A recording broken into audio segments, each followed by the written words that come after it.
Maharashtra today 24 news, सत्य परिस्थितीचा सविस्तर आढावा। स्वराज्य संस्था, महानगरपालिका, नगरपालिका रणधुमाळी। नेत्यांचं मत कोणाला, जनतेचा कौल कोणाला?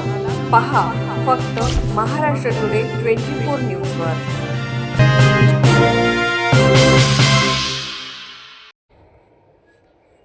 मुंबई उच्च न्यायालय बॉम्बने उडवण्याची धमकी, परिसरात खळबळ।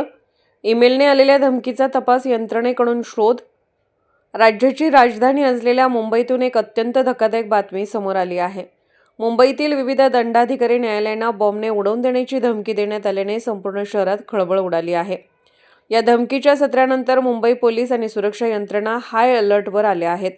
मिळालेल्या प्राथमिक माहितीनुसार मुंबईतील न्यायालयांना एका अज्ञात व्यक्तीने ईमेलद्वारे ही धमकी पाठवली आहे। या ईमेलमध्ये न्यायालयाच्या इमारतीमध्ये बॉम्ब ठेवल्याचा आणि त्या उडवून देण्याचा उल्लेख करण्यात आला होता। ईमेल मिळताच संबंधित प्रशासनाने तातडीने पोलिसांना याची माहिती दिली। खबरदारी म्हणून कामकाज थांबवले। धमकीचे गांभीर्य लक्षात घेता खबरदारीचा उपाय म्हणून अनेक न्यायालयांमधील कामकाज तात्काळ थांबवण्यात आले। खबरदारीचा उपाय म्हणून न्यायालयाच्या इमारती रिकाम्या करण्यात आल्या असून वकील, पक्षकार आणि कर्मचाऱ्यांना सुरक्षित स्थळी हलवण्यात आले आहे। यामुळे न्यायालय परिसरात काही काळ भीतीचे वातावरण निर्माण झाले होते। धमकी मिळताच स्थानिक पोलीस आणि बॉम्ब शोधक व नाशक पथक घटनास्थळी दाखल झाले आहेत। तपासणी पथकाकडून श्वान पथकाच्या सहाय्याने न्यायालयाच्या कानाकोपऱ्याची कसून तपासणी केली जात आहे। धमकीचा ईमेल नेमका कोठून आला आणि त्याचा IP ॲड्रेस काय आहे याचा शोध मुंबई पोलिसांचे सायबर सेल घेत आहेत।